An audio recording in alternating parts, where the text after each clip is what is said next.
پہ تو لگتا ہے کہ بشرا نے ہماری فوزیہ کا ہاتھ پھیرا. ہاں مجھے اس پہ لگ رہا ہے فوزیہ کا ہاتھ پھر گیا اس پہ.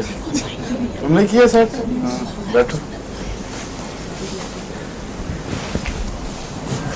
السلام علیکم ورحمۃ اللہ. ہوم ٹاسک کر لیا سب نے اپنا اپنا؟ آپ کا تو ہو گیا, باقیوں نے کتنے نے کیا ہے جو لے کے آئے ہیں ساتھ؟ کافی کر لیے ماشاء اللہ. دے دو اپنے اپنے, سبمٹ کر دو. کوئی وہاں سے اکٹھا کر لے, فیس سب جا کے پھر وصول کر لیں گے. آپ اکٹھی کر لیں وہاں.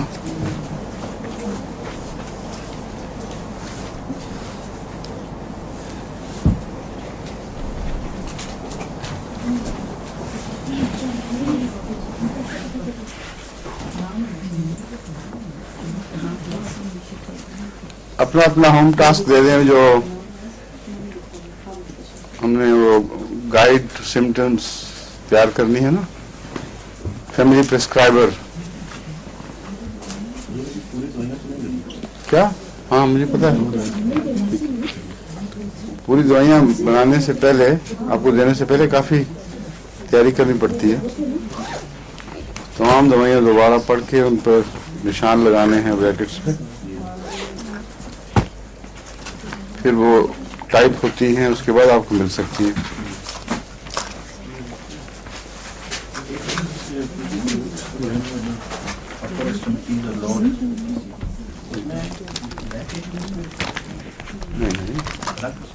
بیکنگ تو الگ چیز ہے, تو مین ٹرنک کے ساتھ تعلق رکھتی ہے. ایکسٹریمٹیز کہاں سے ہو گئی؟ ایکسٹریمٹیز سے مراد ٹانگیں اور بازو اور ان کے کنارے, انگلیوں کے پوروں تک ایکسٹریمٹیز ہیں. تو پھر صاحب کتنی ہو گئی ہیں؟ آپ مجھے دے دیں سارے. آپ کو میں نے کہا وہاں سے کلیکٹ کر کے لے کے ہیں, آپ آرام سے ہی بیٹھے رہیں. آؤ جی نیما دے دو. یہ سب ہو گئے؟ یہ کس نے کیا ہے؟ یہ اردو میں کیا ہوا ہے؟ ہاں اچھا ٹھیک ہے, ماشاء اللہ.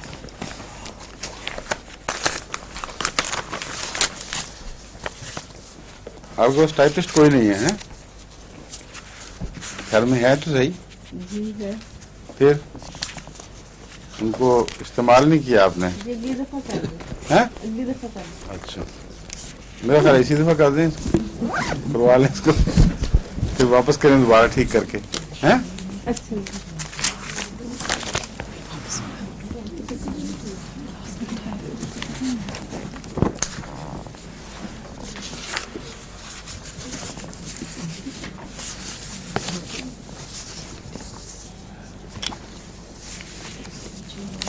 سلیم, ان کو جو دوائیاں دی گئی تھیں اس کے مطابق کلپ کر دو ان کے جواب, نام لکھ کے. اس کے بعد پھر میں ری آرگنائز کروں گا. سمجھ گیا نا؟ یہ سب لے لو, اور جو دوائیاں جس کو دی گئی تھیں. اور یہ فرض واکر کا کیس ہے, ایناکارڈیم والا. یہ مطلب نہیں کہ ایناکارڈیم کی کیس ہے, مراد ہے انہوں نے یہ تیار کیا ہے. صرف ایک, باقی کہاں ہے آپ کے؟ آپ کو تو اور بھی دیا تھا. ہیں اچھا تو جی میری بھی 2 دوائیاں کمپلیٹ ہے, تیسری تھوڑی سی رہتی ہے. آپ اب یوں کریں کہ میں نے تو کلاس کے فوراً بعد کہیں جانا ہے. اچھا جی. آپ لوگ یہاں بیٹھے رہیں اور سلیم کو نام لکھوا کے ایک پوری لسٹ تیار کرو. نام لکھوا کے یہ بتائیں کون سی دوائیاں آپ کو ملی تھی, کتنی آپ نے تیار کر کے واپس دے دی ہیں, اور کتنی آپ کے پاس ہیں. ٹھیک ہے؟ اور یہ دوائیں جو ہیں باقی سلیم, ان کو دیکھ کے اگر یہ اکثر ساری دی جا چکی ہیں تو پھر کوئی ضرورت نہیں. جو اس میں سے رہ گئی ہیں دینے والی, وہ تقسیم کرا دینا. جن کا زیادہ اچھا کام ہے وہ تو کئیوں کا اچھا ہوگا, مگر جو مثلا ڈاکٹر صاحب ہیں, ہمارے حفیظ بھٹی صاحب, اور بھی جو شوق سے لینا چاہیں اور خود انگریزی میں ٹائپ کروا سکتے ہیں, ان کو ابتدا میں دے دو.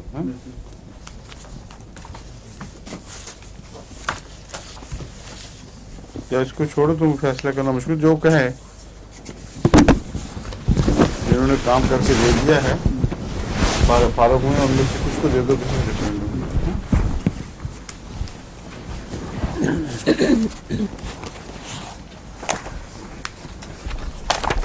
हम बेलाडोना पढ़ चुके थे या पढ़ रहे थे? पढ़ रहे थे। कहाँ तक पहुँचे थे? अच्छा,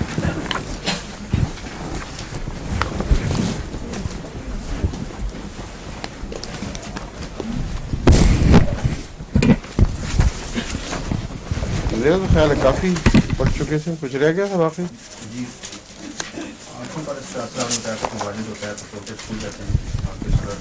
ठीक है, वो सारा वही जो आम नक्शा है उसी के मुताबिक आंखें, वो खास इस्तिस्ना नहीं। फिर मैंने ये कहा था कि इसमें ज्यादा पानी नहीं बहता, ड्राई वायलेंस होती है, और फिर अगर वह तो कुछ थोड़ा सा थिकिश ईप सा मादा या म्यूकस, गाढ़ी म्यूकस ये निकलते हैं। मगर आम जो नजले की है सुर्खी के साथ गहरा नजला आंख का, वो यूफ्रेजिया का है। बेलाडोना और यूफ्रेजिया अपनी वायलेंस में और सुर्खी में काफी मिलते हैं, लेकिन यूफ्रेजिया में वर्म इतनी नहीं होती, सुर्खी और शिद्दत पाई जाती है, लेकिन साथ पानी तेज बहता है। और इसमें पानी वानी नहीं बहता, बल्कि ड्राई वायलेंस है, और वर्म भी पाई जाती है, आंखों के इर्द गिर्द सोज भी पैदा हो जाएगी।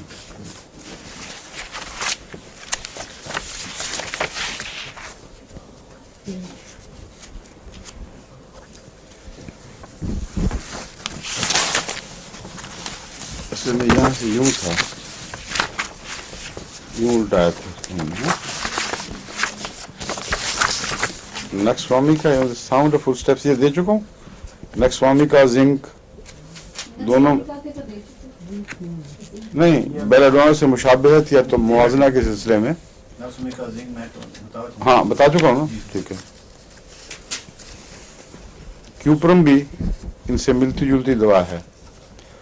असल में ये जो नक्स है इसमें भी और बेलाडोना में भी क्यूप्रम के मादे पाए जाते हैं, और वो तशन्नुज की बहुत गैर मामूली असर वाली दवा है। यानी कॉपर से तशन्नुज पैदा होता है, इसलिए कॉपर से तशन्नुज जो है वो उन चीज़ों में भी पाया जाएगा जिन पौधों के रस में कॉपर का कुछ एलिमेंट मौजूद हो। जो इसके नक्सवामिका, जिंकम वगैरह के कीमिया हैं, उनमें क्यूप्रम के असर मिलते हैं। बेलाडोना भी, जिंक नहीं, नक्सवामिका, जिंक तो अपनी जात में एक मेटल है अलग, नक्सवामिका और बेलाडोना, इसलिए इनकी मुशाबहतें क्यूप्रम से मिलती हैं। क्यूप्रम तांबे को कहते हैं ना, कॉपर अंग्रेजी है, उर्दू में तांबे की होता है ना कॉपर। हाँ, और एक चीज भी होती है तांबे के अलावा उससे मिलती जुलती, वो क्या है? हाँ नहीं, क्या? पीतल। हाँ, पीतल और तांबे में क्या फर्क है? नहीं, पीतल है क्या चीज? अंग्रेजी में इसको क्या कहेंगे? चेक करें, क्या अलॉय लगता है ये? तांबे का अलॉय है, इसमें क्या क्या चीजें मिलती हैं तो पीतल बनता है?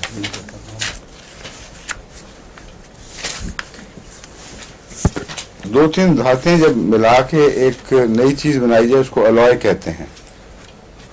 तो पीतल गालिबन मेरा भी ही तस्वीर, जैसे फौजी ने कहा है कि अलॉय लगता है ये, मगर किस किस चीज का अलॉय है अगर वो पता लग जाए तो फिर उसके होम्योपैथिक इस्तेमाल में भी मदद मिल सकती है।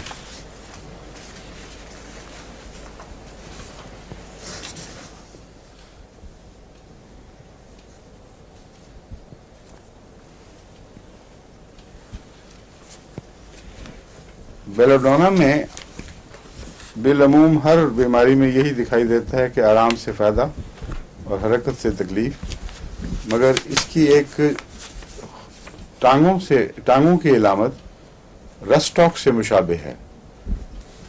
जब टांगों में तकलीफ होती है बेलाडोना से, तो सारी टांगें चूंकि भर जाती हैं, उससे बेचैनी होती है, उसको रिलीज करने के लिए वो चलता है और आहिस्ता आहिस्ता टहलने से कुछ टांगों की बेचैनी में कमी आती है।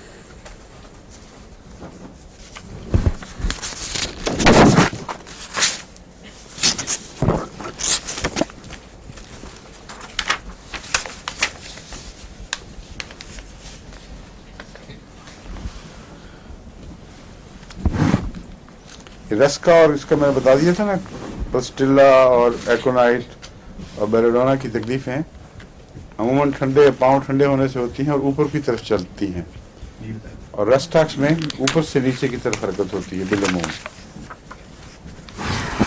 यानी नज़ला जुकाम जो भी तकलीफ है, ये सर की तकलीफ, वो सर से ऊपर के हिस्से से नाक वगैरह से शुरू होगी, नीचे उतरेगी और फिर रफ्ता रफ्ता जिस्म के निचले हिस्सों को भी मुतासर करती है। तो डायरेक्शन जो बीमारी की है, ये भी बड़ी अहम है मरीजों को पहचानने में।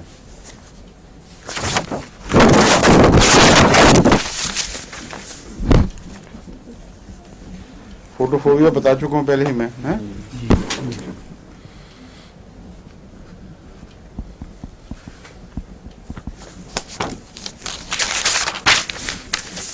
Inflammation of the optic nerve and retina, ये तो नहीं पता लग सकता किसी को, हमारे आम होम्योपैथ को जब तक टेस्ट ना हो किसका पता चल सकता है। रेटिना वो पीछे पर्दा है जिस पर आंख की तस्वीर बनती है, और नर्व, ऑप्टिक नर्व वो नर्व है जो सारे पैगाम लेकर पीछे दिमाग को पहुंचती है। तो ये इलामत लिखी हुई है किताबों में, मगर आम रोजमर्रा के ऑब्जर्वेशन के लिहाज से बेकार है, सिवाय इसके कि किसी डॉक्टर या अस्पताल से मरीज आपके पास आए और बताए आपको कि ये बीमारी है जिसका उनके पास इलाज नहीं। फिर बेलाडोना अगर वो क्रॉनिक ना हो और इब्तदाई दौर में से गुजर रही हो, उसका इलाज कर सकता है। Inflammation of the optic nerve and retina, वो नर्व के लिए क्या हमने बताया था, रग कह दें, असाबी रग जो है, जो एहसासात को लेकर चलती है, जिसमें बिजली की बर्फी रौ चलती है और पैगामात एक जगह से दूसरी जगह पहुंचाती है, और वहां जाकर फिर वो आज़ा समझ जाते हैं कि हमें क्या पैगाम दिमाग ने भेजा है। हर जिस्म के जर्रे जर्रे से जो पैगाम दिमाग की जानिब पहुंचता है, वो भी इन रगों के हिजान का मुहताज है। और वो रगें महज एक हिजान में नहीं आती, बल्कि हर हिजान एक मुअय्यन सूरत रखता है। मसलन एक पिन चुभा है आपकी उंगली को, तो दिमाग को यह पैगाम मिलेगा कि पिन चुभा है, अब उसको जोर से मारो, दबाओ, या ठंडा करो या गर्म करो या काटो, तो सब चीजें हिजान पैदा करती हैं नर्व्स में। लेकिन वो क्या निज़ाम है जो हैरत अंगेज बारीकी के साथ हर हिजान की अलग अलग तस्वीर बना रहा है, और दिमाग को हमेशा सही पैगाम मिलता है कि असल जो वाक़या हुआ है वहाँ, उसके ये फीचर्स हैं। वो पिन प्रिक है या कांटा चुभा है, और कितना गहरा गया है या काटा गया है या मारा गया है ठोक ठोक के, या सख्त सर्दी पहुंची है, सख्त गर्मी पहुंची है, वगैरह वगैरह। तमाम एहसासात, या यहाँ तक के पानी लगा है कि तेल लगा है, ये किस नौयत की खुरदरी चीज़ है या मुलायम चीज़ है, जितनी भी एहसास की मुख्तलिफ किस्में हैं, ये दिमाग तक असाबी रगों के ज़रिए पहुँचती हैं, और असाबी रग में सिर्फ एक तमव्वुज पैदा होता है। वो तमव्वुज वहाँ जाकर एक जगह फिर उसको डिसाइफर किया जाता है दिमाग के एक हिस्से में कि इस तमव्वुज का मतलब क्या है, और इस बरक़्रफ्तारी से ये काम होता है कि आप सोचने का भी मौका नहीं मिलता। वहाँ वाक़या हुआ और आपको दिमाग को पता लग गया, और उसी के साथ ही जवाबी कार्रवाई का हुक्म भी मिल जाता है, और जवाबी कार्रवाई का हुक्म वहाँ तक पहले यूँ पहुँचता है कि मुझे पता लग गया है, वी आर डूइंग समथिंग, اور اس کا پہلا اظہار یہ ہے، اس کو ریفلیکس ریئیکشن کہتے ہیں، کہ اگر گرم جگہ پہ انگلی لگی ہے تو بڑی تیزی سے واپس جائے گی، وہ واپس آپ جا ہی نہیں سکتی، وہ جب تک دماغ کو پیغام مل کے دماغ سے دوسرا پیغام جاری نہ ہو کہ تم فوراً واپسی کی کوشش کرو، اس وقت تک واپس نہیں ہو سکتی. تو پہلا امیڈیٹ پیغام یہ ہے. پھر دوسرا اپنا جو نیچرل ڈیفینسز ہیں، جو انسان کے اندر دفاعی نظام موجود ہے، اس کو حکم ملتا ہے کہ کچھ کرو. وہ پھر اپنے نمائندے بھیجتا ہے وہاں خون کے ذریعے، فوری طور پر ہرکارے بھیجتا ہے کہ جا کے دیکھو تو صحیح وہاں کیا واقعہ ہوا ہے. وہ دیکھ کر واپس پیغام دیتے ہیں کہ اس کا یہ صورتحال ہے، یہ علاج ہونا چاہیے، بلیڈنگ ہو رہی ہے، فوری طور پر بلیڈنگ روکو. اس پر وہ گلینڈز جو بلیڈنگ روکنے کے لیے مختلف کاروائیاں کرنے کے ذمہ دار ہیں، وہ سیکریشنز کو چھوٹی سی کیمیکل خون میں داخل کر دیں گے. اس کے نتیجے میں ساری حرکتیں شروع ہو جائیں گی بلیڈنگ روکنے کے لیے، کویگولیشن کا نظام بڑھ جائے گا، وہ دوائیاں جو جمانے کے لیے چاہیے وہ ریلیز ہو جائیں گی، اور وہ سکیڑنے کے لیے مسلس کو وہاں سے ہر قسم کے ضروری دفاعی نظام حرکت میں آتے ہیں اگر یہ پیغام ملے اس کو. اور اگر بیکٹیریا داخل ہو رہے ہیں، ورم سے سوجن سے اور تکلیف بڑھ رہی ہے، اندر کیپلریز پھٹ گئی ہیں اور خون جم رہا ہے، تو پھر بلیڈنگ والا پیغام نہیں ملے گا، دوسرا پیغام ملے گا. تو یہ سارا اعصابی رگوں سے تعلق رکھنے والا نظام ہے. اس لیے جب نروس کا ذکر آئے گا، پہلے ہم لفظ تلاش کیا کرتے تھے، اب میں نے آپ کو سمجھا دیا کہ نروس کیا چیز ہیں. تمام پیغام رسانی کا برقی نظام جسم کے اندر نروس سے تعلق رکھتا ہے، اور ان کو ہم اعصابی رگیں کہہ سکتے ہیں، کیونکہ اعصاب اردو میں ایک ملا جلا سا لفظ ہے جو عضلات پر بھی استعمال ہو جاتا ہے. پٹھے ٹوٹ گئے، اس میں اعصاب کے اوپر ان معنوں میں کہ نروز بریک ڈاؤن ہو گئی ہیں، اور اعصاب دکھتے ہیں، وہاں نروز دکھنا مراد نہیں بلکہ عضلات دکھ رہے ہیں. تو اعصابی ریشے کی بجائے اعصابی رگیں زیادہ موزوں ہے.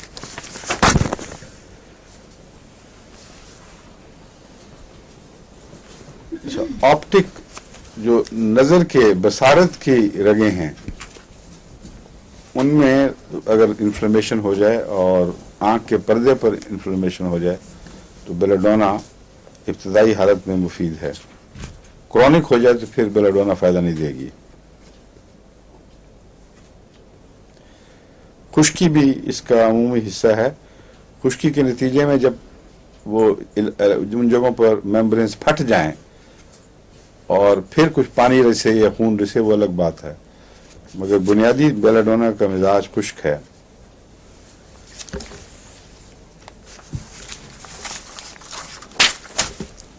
چہرے پر اس کا متفرق اثرات ہیں، اس میں اسپیزمز بھی پیدا ہوتے ہیں.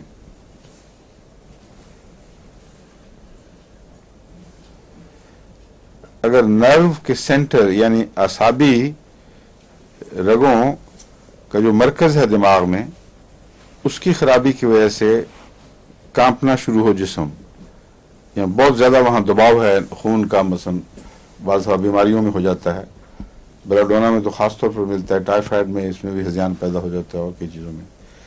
اس وقت یہ نرو سینٹر سے دباؤ کم کرنے کے لیے یہ استعمال ہوتا ہے، اور اس قسم کے دباؤ کی وجہ سے جسم کانپنے لگ جاتا ہے بعض دفعہ.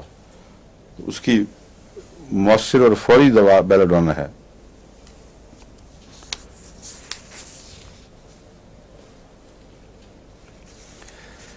اس کی پیاس بھی بعض دفعہ برائمنیا سے ملتی ہے جو بہت زیادہ، اور جس سے تسکین نہیں ملتی، پیتا جاتا ہے آدمی پانی. اور بعض دفعہ آرسنک کی طرح یہ خشک منہ اور تھوڑا تھوڑا پانی پی کر بیلاڈونا کا مریض پیاس بجھانے کی کوشش کرتا ہے. آرسنک سے بیلاڈونا کی باقی علامتیں اس کو الگ کر دیتی ہیں، پہچانا جاتا ہے. برائمنیا سے اس کی دوسری علامتیں اس کو الگ کر دیتی ہیں، مگر یہاں تینوں کا اشتراک ہے मुंह की खुश्की और प्यास खास किस्म की। बेलाडोना आर्सेनिक की प्यास के मुतालिक सब यही समझते हैं कि बस थोड़ा थोड़ा पानी बार बार, हालांकि बाज़ दफ़ा आर्सेनिक में बड़ी खुली प्यास भी लग जाती है और बाज़ दफ़ा बिल्कुल गायब हो जाती है जलसीम की तरह। तो जब हम कहते हैं ये इसकी तस्वीर है, तो अक्सर मुराद ये है कि अक्सर सूरतों में जहाँ बार बार की छोटी छोटी प्यास हो, वहाँ आर्सेनिक की तरफ दिमाग जाना चाहिए सबसे पहले। लेकिन अगर आर्सेनिक की अलामतें हों और ये इला प्यास ना हो, तो आपको रुकना नहीं चाहिए, फिर आर्सेनिक इस्तेमाल करके देखना चाहिए, क्योंकि दूसरी गालिब अलामतें इस तरफ इशारा कर रही हैं। ज़रूरी नहीं हुआ करता कि हर सिम्टम, हर जो इलामत है वो हर मरीज में और हर मरज में पूरी तरह जाहिर हो जाए। अगर हो तो वो अमूमन आखिरी वक्त होता है।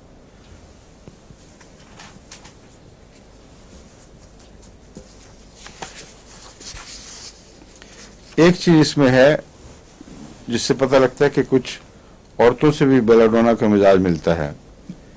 Craving for lemons, lemon juice, खट्टी चीजें, ये आमतौर पर औरतों में पाई जाती है, खट्टी चीजों की क्रेविंग। तो बेलाडोना में ये बड़ी नुमाया है।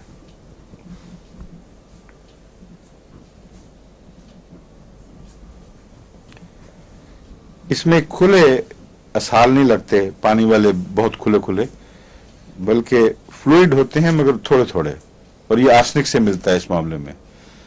आर्सेनिक में और इसमें फर्क यह है कि आर्सेनिक के जो स्टूल्स हैं वो स्याही माइल होते हैं और उसमें दर्द और बेचैनी बहुत ज्यादा है इसके मुकाबले पर। बेलाडोना के डिसेंट्री में बेचैनी नहीं है, मगर डिसेंट्री और डायरिया दोनों ही स्कैंटी, थोड़ा थोड़ा खारिज होता है मादा, लेकिन पतला, वाटरी नहीं बल्कि फ्लूइड आम जिस तरह लिक्विड होते हैं। हेमोराइज भी इसमें पाए जाते हैं।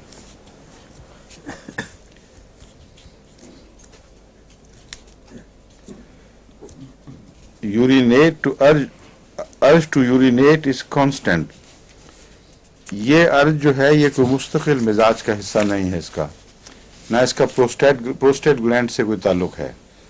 प्रोस्टेट ग्लैंड को जो इमीडिएट अगर इन्फेक्शन हो और उससे ये वाक़या हो तो फिर बेलाडोना काम करेगा, लेकिन रफ्ता रफ्ता प्रोस्टेट ग्लैंड जो कंट्रोल करता है पेशाब वगैरह को, यानी वो पेशाब वगैरह को तो कंट्रोल नहीं करता मगर उसकी पेशाब की नाली के इर्द गिर्द वो होता है। अगर वो सूज जाए तो नाली दब जाती है।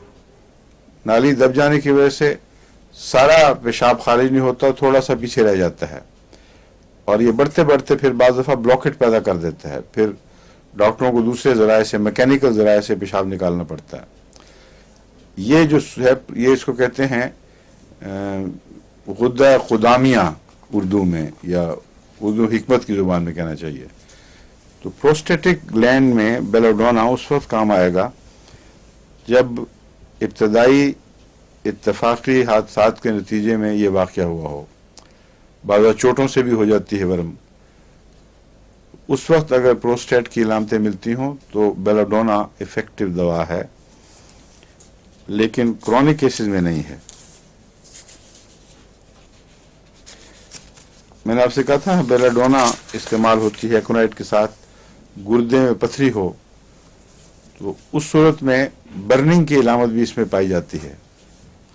अगर पथरी को इसने रिलैक्स किया है तो फिर जो पेशाब आएगा उसमें बर्निंग भी पाई जाती है। बाज़ दफ़ा रेजे रेजे निकल रहे होते हैं, बाज़ दफ़ा अंदर जो जख्म पहुंचे हैं उसके नतीजे में सारी नाली जलन महसूस करती है।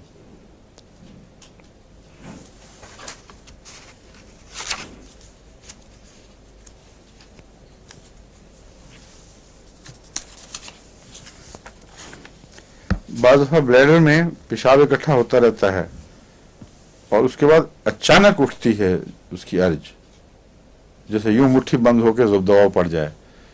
ये बेलाडोना में बड़ी नुमायां बात है, क्योंकि ये उस सारी नाली के स्पेज़म पैदा करने से खास ताल्लुक रखता है।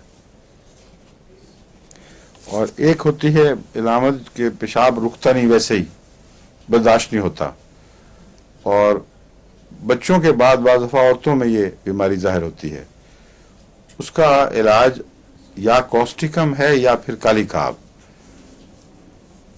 निस्बतन आर्जी तकलीफ जो है वो कॉस्टिकम को तलब करेगी और उससे ठीक भी फौरन हो जाता है।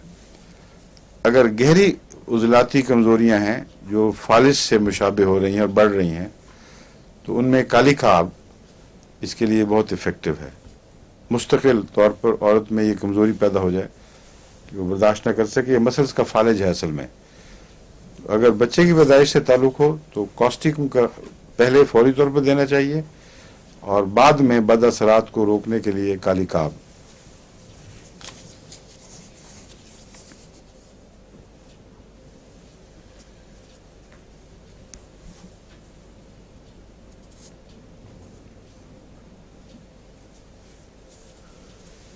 काली खाब दरमियानी पोटेंसी में 30 में अक्सर मैंने देखा है, मगर जरूरी नहीं 30 में, ऊपर भी करके देखा जा सकता है। कुछ नीचे तो कभी जरूरत नहीं पेश आई, लेकिन ऊपर मैं देता रहा हूँ, ऊंची में भी मुफीद है। लेकिन रोजमर्रा के इस्तेमाल में खुसूसन इब्तदाई जो होम्योपैथ हैं उनको 30 तक की तजर्बे रखने चाहिए। काली खाब खासतौर पर ऊंचा देना खतरनाक भी हो सकता है, क्योंकि अगर इसमें गाउट वगैरह आगे बढ़े हों तो काली खाब ऊंची ताकतें बड़े शदीद रद्द अमल पैदा कर देती है। तो और कुछ नहीं तो गाउट में तो बहुत एहतियात करनी चाहिए काली खाब की। 30 से जब फायदा हो जाए फिर रुक जाए फिर ऊंचा करें और शुरू में ही ज्यादा ऊंची ताकत में न दें। ठीक है, वो मैंने उसको वापस नहीं लिए अल्फाज अभी तक, मगर मैं बता रहा हूं कि जब काली खाब दें तो फिर भी ऊंचा ना दें, कार्बोवेज के बाद भी नीचे ही दें। कार्बोवेज बाज डॉक्टर कहते हैं कि काली खाब के लिए मरीज को तैयार करने के लिए मुफीद काम करती है, उस सिलसिले में मैंने बताया था।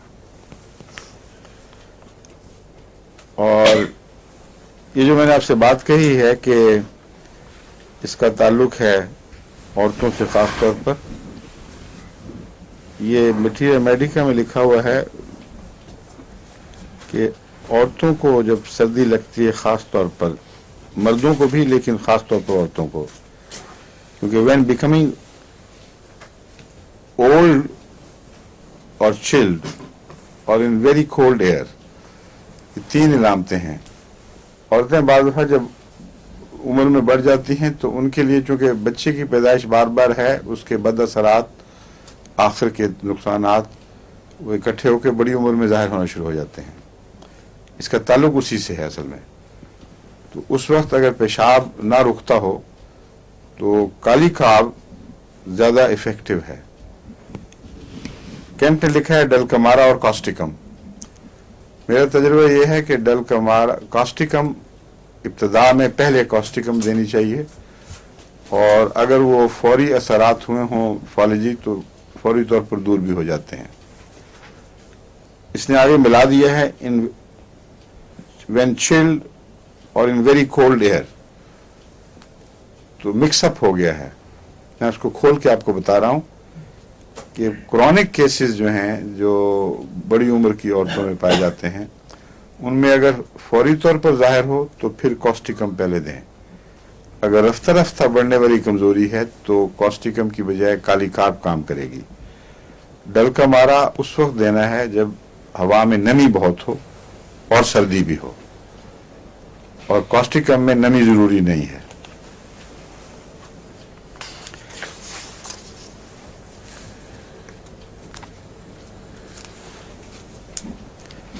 ऐसी औरतें जो काली खाब चाहती हैं वो अमूमन थोड़ी सी इरिटेबल होती हैं, उनमें चिढ़ जाने का मादा ज्यादा पाया जाता है। वो औरतें जो दबाव में आकर जज्बाती हो जाती हैं, रोने की तरफ रुझान हो जाता है और गैर मामूली तौर पर पिघलती हैं, उनके लिए पल्स्टिला है। बहुत से लोग बाज़ दफा एक जैसी बीमारियों में पल्स्टिला और काली खाब का फर्क नहीं कर सकते। ये फर्क इसमें इस पहलू से भी है और ठंडे और गर्म होने के लिहाज से भी। काली खाब में बिलमूम पाँव बहुत ही ठंडे होते हैं, और ऐसा मरीज खा मर्द हो या औरत, उसको अगर काली खाब की इलामतें उसकी हिस्ट्री में मालूम हो आपको, तो एक ही खुराक काली काप की उसको पाँव गर्म कर देगी, उसको ठीक कर देगी। ऐसी दवाएं जो गैर मामूली तौर पर हाथ पाँव को गर्म करने की ताकत रखती हैं, उनमें एक सोराइनम है जो चोटी की दवा है, एक सिलीशिया है, ये दोनों लंबे असर की दवाएं हैं, और काली काब, ये 3 दवाएं मैंने मुख्तलिफ वक्तों में इस्तेमाल करा के देखी हैं और अल्लाह के फजल से बहुत जल्दी मरीज गर्म हो जाता है और उसको वो जो गैर मामूली तकलीफ है वो कम होना नहीं शुरू होती, रफ़ा ही हो जाए, एकदम रफ़ा होती है। और इलामतें अलग अलग हैं इसकी। पल्स्टिला में भी ये हो सकता है अगर पाँव हाथ जलते हों बहुत और पाँव ठंडे हों, तो इसलिए आपको फ़र्क समझ आने चाहिए। पल्स्टिला गर्म दवा मैंने कहा है, लेकिन बाज़ दफ़ा काली काप से मुशाबे क्यों दिखाई देगी आपको कि पाँव दोनों के ठंडे हो सकते हैं, लेकिन काली काप में ये नहीं होता कि पाँव बहुत ठंडे और हाथ जल रहे हों। काली काप में पाँव ठंडे हैं, हाथ या ठंडे हों या ना हो, पाँव बहुत ठंडे हैं, और पल्स्टिला में वो गर्म जरूर होते हैं। कुछ ना कुछ इम्बैलेंस पाया जाता है।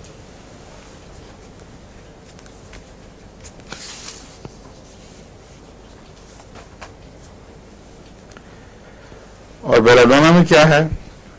बेलाडोना में भी यही इम्बैलेंस है, पाँव बहुत ठंडे और सर बहुत गर्म। ये बेलाडोना का खास हिस्सा है। कोई मारूफ हिस्सा जो भी है, जहां भी वो है, वो गैर मामूली तौर पर गर्म हो जाएगा, आग लग जाएगी, और जो दूसरे हिस्से हैं बदन के वो ठंडे हो जाएंगे। लेकिन वो जो गर्मी होती है वो ठंड के नतीजे में बीमारियां जो पैदा होती हैं उनसे होती है। इसलिए जब मटेरियल मेडिका आप लोग पढ़ेंगे उसमें कई दफा कंफ्यूजिंग होगा, कहीं लिखा हुआ ठंडा, कहीं लिखा है गर्म। मुराद यही है कि सर्दी से तकलीफें आने का बहाना बन जाता है, तकलीफें पैदा होने का बहाना बन जाती है सर्दी, और जब बीमारी हमला कर दे तो वो गर्म हिस्सा जो है उसको ठंड से तकलीफ नहीं होगी बल्कि फायदा पहुंचेगा।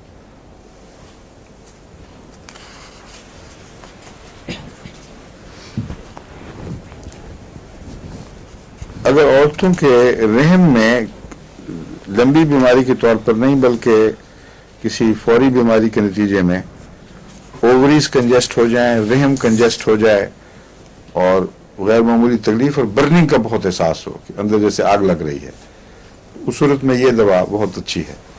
बर्निंग के एहसास में इससे ये काली काप से भी मुशाबे है। काली काप को मैंने ठंडा कहा था ना, लेकिन इसमें बर्निंग भी पाई जाती है। इस तरह नहीं कि पाँव ठंडे और हाथ गर्म, बल्कि इसकी बर्निंग स्पॉट्स में होती है।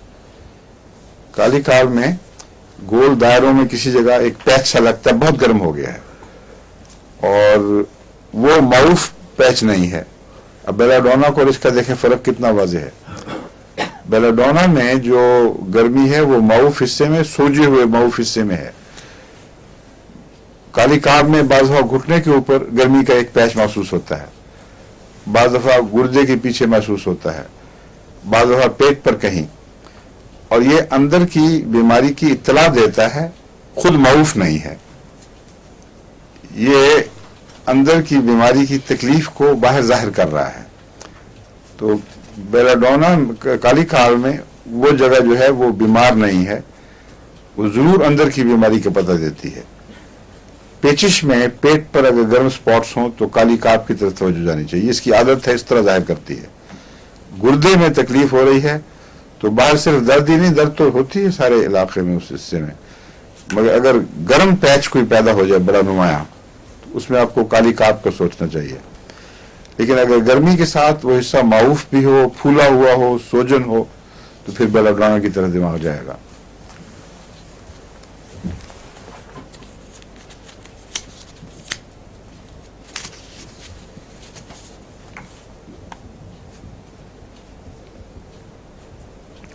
बेलाडोना में यूट्रस की मैं बात कर रहा था, उसमें कंट्रैक्शन भी बाज दफा बड़ी सख्त होती है इसमें, यानी यूट्रस जैसे मट्ठी मुट्ठी बंद हो जाए इस तरह सुकड़ता है बड़ी तेजी से, और ये दरअसल उसका तशन्नुज है। इस तशन्नुज के नतीजे में लाजमन दर्द होगी और अंदर बोझ बहुत ज्यादा महसूस होगा, اور اس کے ساتھ بعض دفعہ copious flow of bright red blood, کھلا کھلا ہوتا ہے بعض دفعہ نسبتاً کم، لیکن خون بہتا ہے جس کے اندر برائٹ ریڈ ہوتا ہے لیکن کلوٹس بھی ہوتے ہیں. اور بھی بعض علام بیماریوں میں نے آپ کو بتایا تھا، یاد ہے؟ میلیفولیم میں اور فاسفورس میں بھی، اور کلاٹس یعنی فاسفورس میں بھی بلیڈنگ اور کلاٹس ہو سکتے ہیں اکٹھے، لیکن یہ سرخ ہیں سب.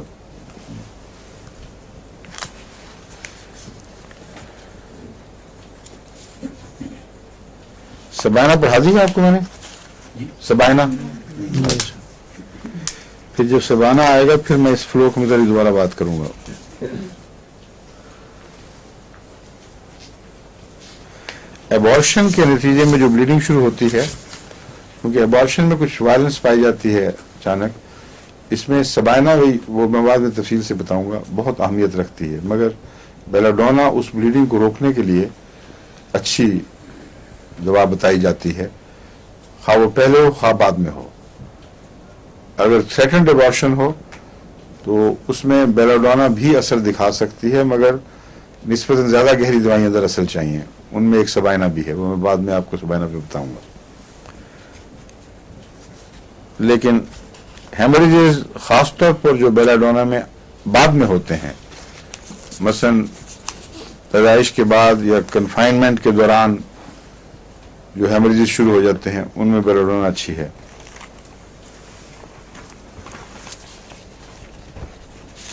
اس میں بالعموم دائیں طرف بیماری کا رجحان زیادہ ہے، اس لیے اووری میں جہاں شدید تشنج اور گرمی کا احساس ہوتا ہے، اس میں دائیں طرف نسبتاً زیادہ امکان ہے بائیں کی نسبت. اور بوجھ میں اور انگورجمنٹس میں ظاہر ہے کہ نیچے کی طرف یوٹرس گرتا ہوا محسوس ہوتا ہے، اور اگر اس کو وقت پہ دوا نہ دی جائے تو واقعتاً پروٹین پرولیپس جس کو کہتے ہیں وہ شروع ہو جاتا ہے. ورس جار یاد رکھیں، گرمی، ورم، بوجھ، تو اس سے آپ اکثر بیلاڈونا کی بیماریوں کو پہچان لیں گے. وقت پر دینے سے ان کا کرونک ہونا رک جاتا ہے، اس کا احتمال ختم ہو جاتا ہے کہ وہ ٹھہر جائے اور کرونک ہو جائے.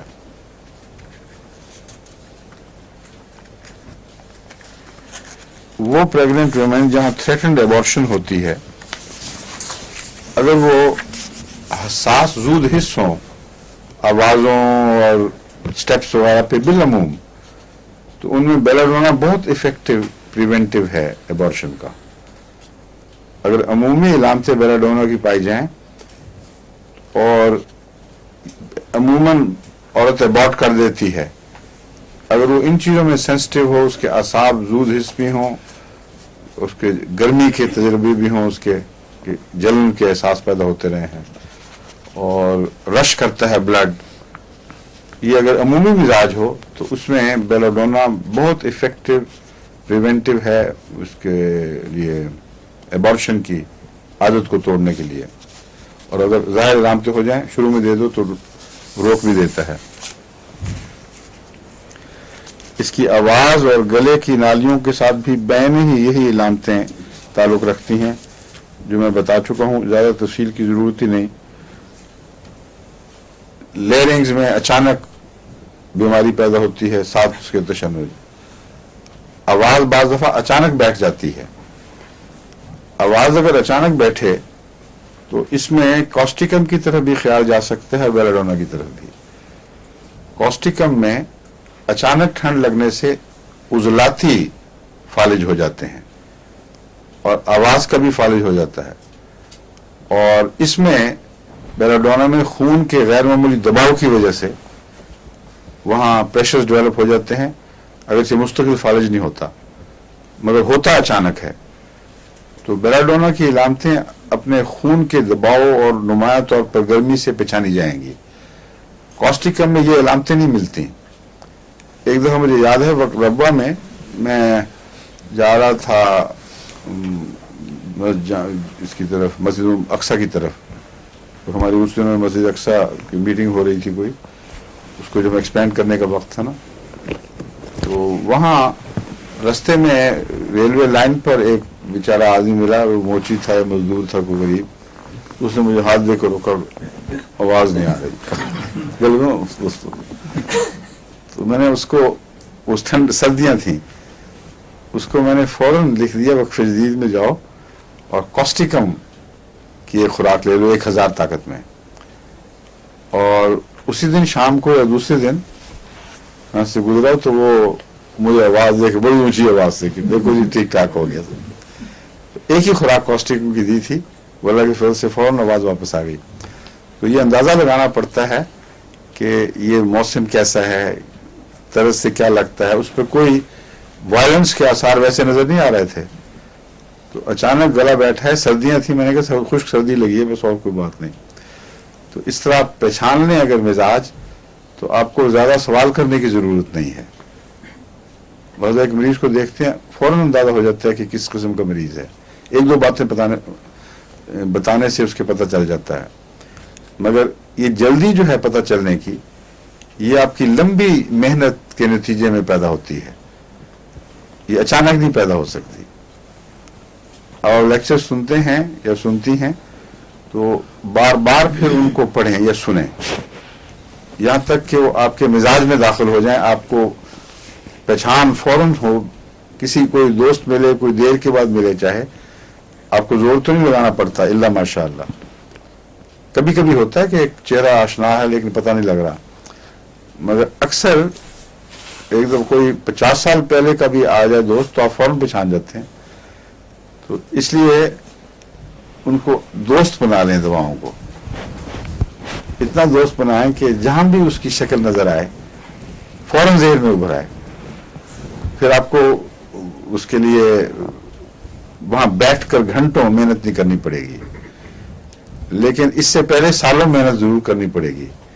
मुझे दोस्त बनाना आसान काम नहीं, काफी वक्त लगता है, आना जाना, कुछ ताल्लुकात बढ़ते हैं, बार बार का मिलना, उसके बगैर कैसे बन सकता है। तो होम्योपैथी में दवाओं से दोस्ती निहायत जरूरी है, इतनी फेमिलियरिटी कि रोजमर्रा घर के आने जाने वाला बन जाए। ठीक है डॉक्टर साहब? हाँ जी।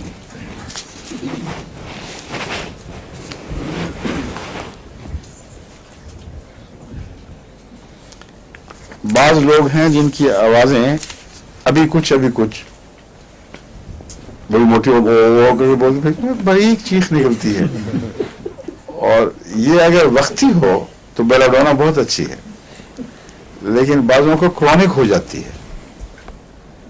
पुराने जमाने में इश्तिहार छपा करते थे कि एक गोली आवाज खुशकुन की दवा है, तो लोगों को बड़ा शौक होता था गाने का, वो फिर वो खुशकुन गोली लेते थे। एक हमारे बुजुर्ग थे, उन्होंने खुशकुन दवा मंगवाई, खुशकुन आवाज दवा मंगवाई और एक गोली में रखी।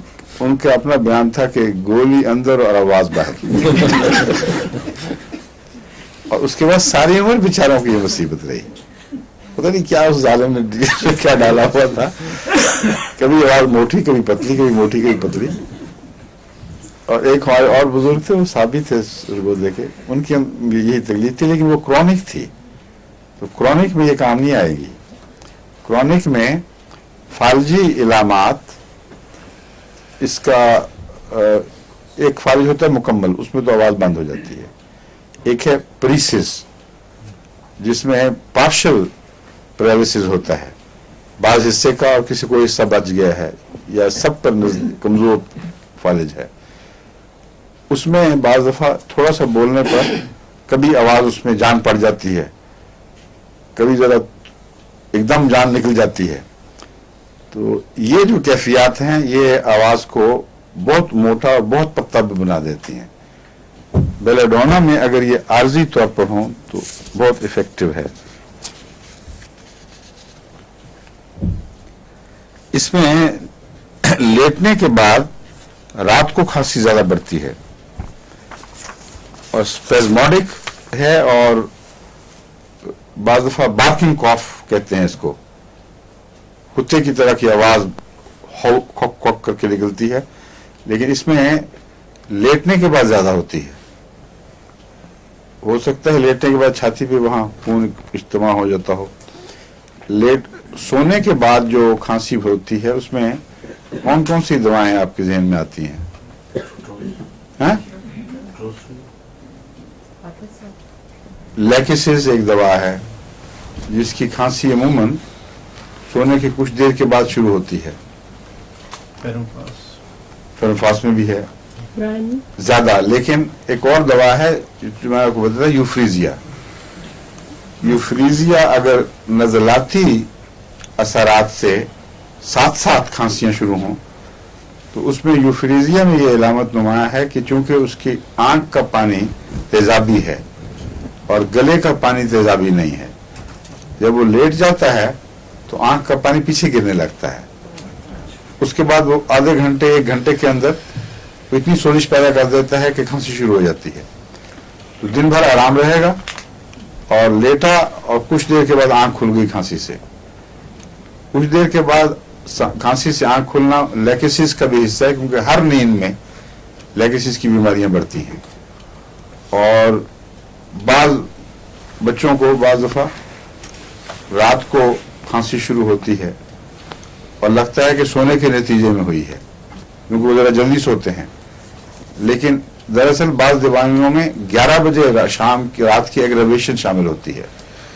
कैलकेरिया फॉस में भी ये 11 बजे की एग्रेवेशन मौजूद है। इसलिए ये देखना पड़ता है। बिस्मत में भी रात 11 बजे की, बेरियम में, बिस्मत में 11 बजे की एग्रेवेशन होती है ना? क्यों जी, याद है किसी को? चेक करें। ब्रोमीन हाँ, ब्रोमीन ब्रोमीन, ब्रोमीन, बिस्मत नहीं, ब्रोमीन। ब्रोमीन है जी, याद आ गया, ठीक है। ब्रोमियम में रात 11 बजे की एग्रेवेशन है। तो जो भी बच्चा 9 बजे, 8 बजे, 10 बजे सो जाएगा, उसको अगर 11 बजे तकलीफ शुरू हो और पहले 2-3 घंटे सोया है तो लेकेसिस नहीं है, ना ही वो यूफ्रीजिया है। यूफ्रीजिया तो अपने वैसे ही अलामतों से पहचानी जाएगी। वो दवाएं हैं जिनका 11 नींद से नहीं 11 बजे से ताल्लुक है, और उसमें ब्रोमियम चोटी की दवा है। खासतौर पर अगर दमे का हमला रात को 11 बजे के करीब ज्यादा हो जाए, उसमें ये बहुत इफेक्टिव है। ब्रोमियम का और क्या खसूसियत है जिससे ये पहचाना जाता है? इसको नमी और समुद्री हवा से आराम आता है बजाय तकलीफ बढ़ने के। नेट्रम को तकलीफ बढ़ती है, यानी सोडियम सॉल्ट जो है उसमें ये बात है कि अगर समुद्री हवा हो या नमकीन हवा हो, उसको नमकीन कहते हैं, होती तो नहीं नमकीन, लेकिन कुछ बुखारात जो मिलते हैं उसमें थोड़ा सा नमकियात पाई जाती हैं। बहरहाल अगर समंदर के कुर्ब में किसी के दमा बढ़ता हो, उसमें नेट्रम म्योर भी एक अहम दवा है, और नेट्रम सल्फ भी, जो याद रखनी चाहिए। इनको अगर खुश्क इलाकों में चले जाए तो निस्बतन आराम रहता है। अगर कोई लाहौर का, मुल्तान का रहने वाला कराची आया और दमा हो जाए, उस वक्त आपको ब्रोमियम जरूर याद रखनी चाहिए।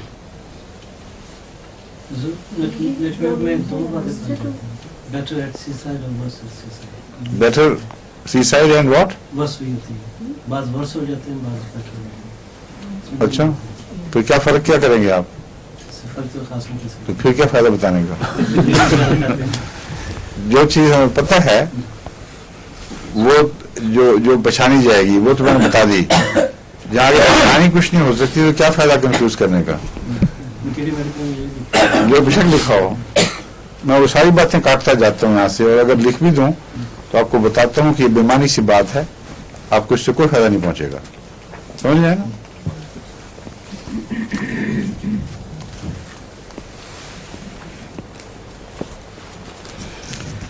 बेलाडोना में खांसी में दर्द बहुत पाई जाती है।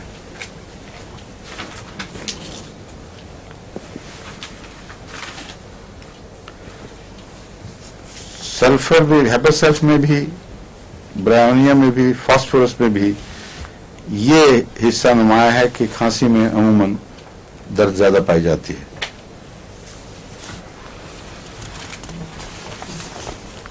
बेलाडोना आर्जी दवाओं में है, मगर आकोनेट की तरह आर्जी नहीं है, बल्कि प्लूरिसी वगैरह में काफी इफेक्टिव है। अगर शुरू में इसकी इलामतें पहचानी जाएं तो इस किस्म की जो छोटी ड्यूरेशन की बीमारियां हैं निमोनिया, प्लूरिसी वगैरह, इनको बर्फ दिया जाए तो ये संभाल लेती हैं उनको।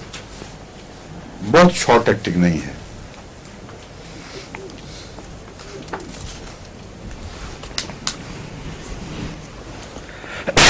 अगर रूमेटिज्म जॉइंट्स में वर्म पाई जाए, अगर अचानक फूलें, और वही वायलेंस जो मैंने बताई है, तो बेलाडोना उसमें फायदा भी फौरन देती है। फिर अमूमन रूमेटिज्म में असरात, दवाओं के असरात बहुत आहिस्ता आहिस्ता जाहिर होते हैं और बहुत तेज कोशिश करनी भी नहीं चाहिए।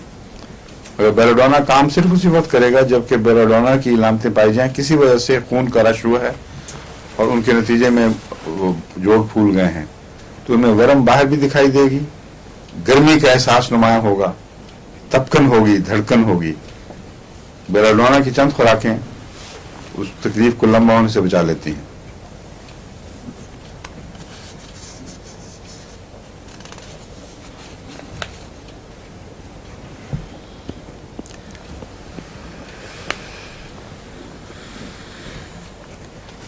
ये जो मैंने जॉइंट्स कहा है तो जरूरी नहीं कि सब जॉइंट्स में इकट्ठी हो, किसी एक जॉइंट में भी, कभी घुटने में, कभी कलाई में, कभी किसी जगह।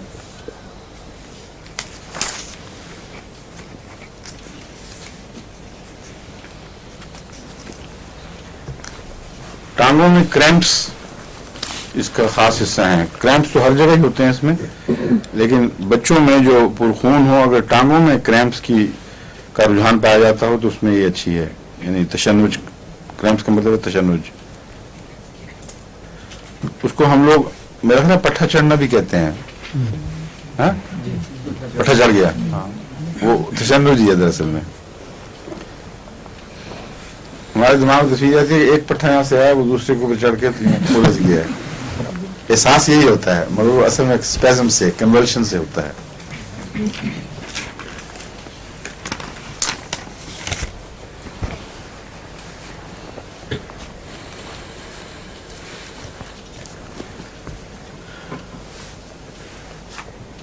इस्तिलाहें तो आपको बताने की जरूरत नहीं है। बेलाडोना के मतलब लिखा हुआ है ऑफिस्थोटोनोस, तशन्नुज पाया जाता है, एम्ब्रोस्थोटोनोस नहीं पाया जाता। अब आप पढ़ेंगे तो मुसीबत पड़ जाएगी, क्या है ये, मुश्किल, पढ़ना भी मुश्किल है लफ्ज का। बेलाडोना में तशन्नुज आम जुबान में यह है कि पीछे की तरफ सिर को खींचता जाता है और सामने की तरफ नहीं होता। तो इन दो इस्तिलाहों में बस इतना सा फर्क है। तशन्नुज ऐसे मसल्स का जो जिस्म को पीछे की तरफ खींचे, और जो सामने की तरफ गिराए उसमें और दवाएं हैं। पीछे की तरफ बीमारी खींचने के लिए मशहूर चोटी की दवा कौन सी है बेलाडोना के अलावा? हैं? Caucus cacti. कॉकस है जो पीछे की तरफ अकड़ाती है यूं सारे बदन को, और बाज उसमें मिर्गी के मरीजों में भी ये अलामत पाई जाती है, तो उसमें कहते हैं कॉकस मुफीद होती है।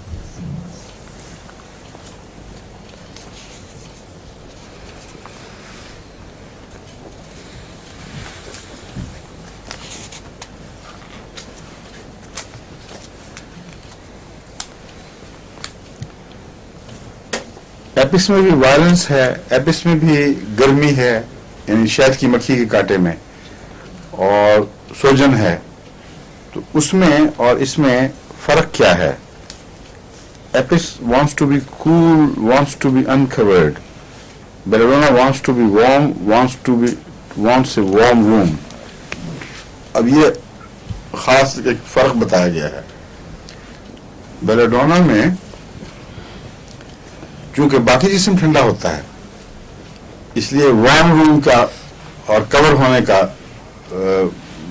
ज्यादा पेशेंट मुतालबा करता है।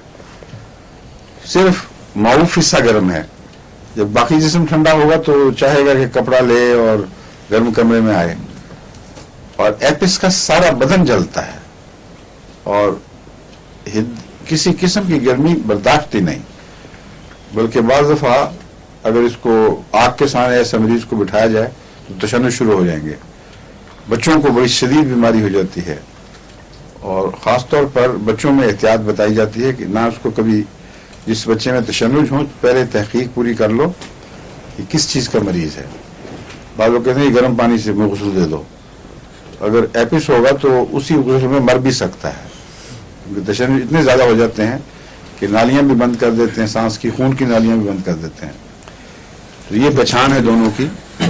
کئی چیزوں میں مشابہت ہے مگر نمایاں پہچان ایپس کا مریض سارے کا سارا گرم اور ہر وقت ٹھنڈ کا طالب ہے, اور بیلاڈونا کا مریض اکثر جسم کا حصہ ٹھنڈا اس لیے گرمی طلب کرتا ہے.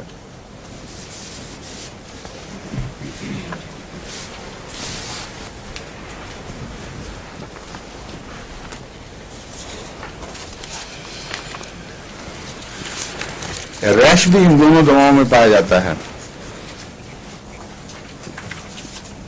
جسم کے اوپر چھپاکی بعض دفعہ نکلتی ہے, اس کو ریش کی قسم ہے ایک, اور اس میں بھی چھپاکی نکلتی ہے ایپس میں بھی, اور پسٹیلا میں بھی نکلتی ہے. تو جو چھپاکی والی دوائیں ہیں ان کی تصویر بڑی واضح ذہن میں رہنی چاہیے. ربا میں ایک دفعہ دورہ ہوا تھا چھپاکیوں کا, تو میں نے اس پہ پلسٹیلا بیلاڈونا ملا کر ایک کمبینیشن بنایا تھا جو کافی مفید رہا تھا, کیونکہ میں بیٹھ کے وہاں الگ الگ وقت نہیں تھا کہ ہر مریض کو الگ کر سکوں. تو جسم کے اوپر جو ریش قسم کی علامتیں ظاہر ہوتی ہیں اچانک, ان کا ایک تو یاد رکھیں بعض دفعہ میدے سے تعلق ہوتا ہے. اگر میدے خراب ہوں اور اس کے نتیجے میں ہو تو پلسٹیلا, نکس وامیکا وغیرہ یہ اس میں کام آتے ہیں. ایناکارڈیم بھی ان دواؤں میں سے ہے جو کام آ سکتی ہیں. عام پہچان کے طور پر آپ یہ دیکھ لیں کہ کوئی خاص ریش نمایاں نہ ہو, بہت موٹے موٹے دھپڑ نہ ہو, تو فاسفورس بہتر ہے انہی علامتوں کے ساتھ. فاسفورس میں بھی آپ کو یاد ہوگا گرمی بھی ہے اور ورم بھی ہے. اور اگر ریش موٹی اور بڑے بڑے بلوچز کی صورت میں ہو اور گرمی کی علامت ہو تو ایپس اس میں نمایاں ہے. بیلاڈونا کی ریش میں بے ترتیب موٹے موٹے دھبے نہیں پائے جاتے, بلکہ عمومی طور پر چمکدار سی ریش ہے اس کی. ایپس سے یقیناً اس کی ریش کم دائرے کی ہوگی, لیکن ورم اس میں ایپس کی طرح ہی ہوگی, لیکن ایک خاص چمک ہے اس کی جو ایپس سے ممتاز کرتی ہے. اور عمومی پہچان جو میں نے بتائی تھی اس کے ذریعے سے پہچانی جائے گی. پلسٹیلا میں پیاز کی کمی ہے اور ریش نسبتاً باریک ہے, اور نسبتاً سے مراد ہے ایپس کے مقابل پر, اور گرمی کی علامتیں ان ایون بیلنسز کی طرف اشارہ کرتے ہیں. ایپس سے صاف پہچانی جاتی ہے. پاؤں گمبے سے میں نے بیان کیا, یا پاؤں جل رہے ہیں یا ہاتھ جل رہے ہیں, اور مزاج الگ الگ ہے.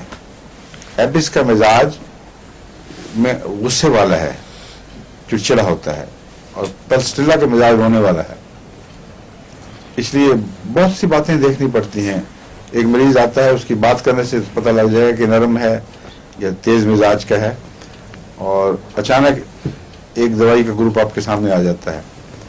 تو ریشز کی جو ظاہری صورت جلد پر ظاہر ہوتی ہے اس سے بھی مدد ملتی ہے, مگر اس کے علاوہ اور بھی چیزوں سے مدد لینی پڑتی ہے. صرف ریش کو دیکھ کر آپ فیصلہ نہیں کر سکتے کہ کس دوا کی طلب ہو رہی ہے.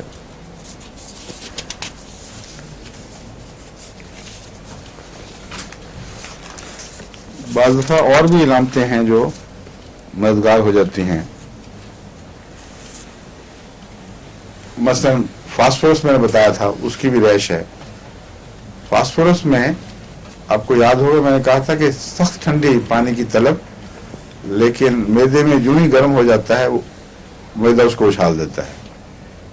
ایتھوزا سے بھی کچھ ملتی ہے یہ علامت, لیکن ویسی دوسری چیزوں میں صاف فرق ہے, نمایاں پہچانا جاتا ہے. अगर रैश हो और मैदा इन्वॉल्व अक्सर होता है छपाकी वगैरह में, उसमें ये अलामत हो कि सख्त ठंडा बर्फ वाला पानी बच्चा मांगता है और पी के थोड़ी देर के बाद उल्टी कर देता है, तो यकीनन फिर वो फास्फोरस है, इससे वो पहचाना जाएगा। बाज़ दफा एक बेताल्लुक सी चीज से एक निशानदेही हो जाती है। आरम जो है वो बहुत अच्छी दवा है छपाकी वगैरह में, तो आरम ट्राइफिलम, आरम म्योर नहीं, उसकी स्पेलिंग अलग अलग हैं। औरम है एक, उसका तलफ़्फ़ुज़ है औरम, ये गोल्ड है और AURUM लिखा जाता है, और एक है आरम, मैं आरम कह रहा हूं इस वक्त, जो ARUM है, ये वो सोना नहीं है। तो आरम ट्राइफिलम कहलाता है, ट्रिफिलम कहलाता है, ट्राइफल। हाँ जी। और वो औरम जो है वो मेटेलिकम कहलाता है, उसके साथ MET लिखा होगा, यानी मेटल है ये, और ये TRIF लिखा होगा, जिसका मतलब ये दूसरा औरम है, आरम है ये। आरम इसमें बहुत मुफीद है छपाकियों में, लेकिन आरम में अजीब है कि नाक के ऊपर खुजली बड़ी होती है, पिक कर, होंठों को भी पिक करता है, यहाँ भी अभी नोचेगा, नाक को भी नोचेगा, होंठों को भी नोचेगा। ये खास उसकी अचवी है होंठों और नाक के इर्द गिर्द, जो आरम को दूसरी दवाओं से मुमताज कर देती है। इसलिए आप किसी को देखें छपाकी का मरीज है, किसी सवाल की जरूरत नहीं, और वो यूं कर रहा है तो सीधा आरम दे दें उसको और घर वापस आ जाएं, ठीक है। और अब घर वापस जाना ही ये कहते हैं कि वक्त खत्म हो गया। इसलिए डुओडेनल अल्सर्स में भी ये मुफीद है। अल्सर्स नहीं, अगर कटार हो और नजलाती असर हो, तो आज खत्म ही कर देते हैं इसको।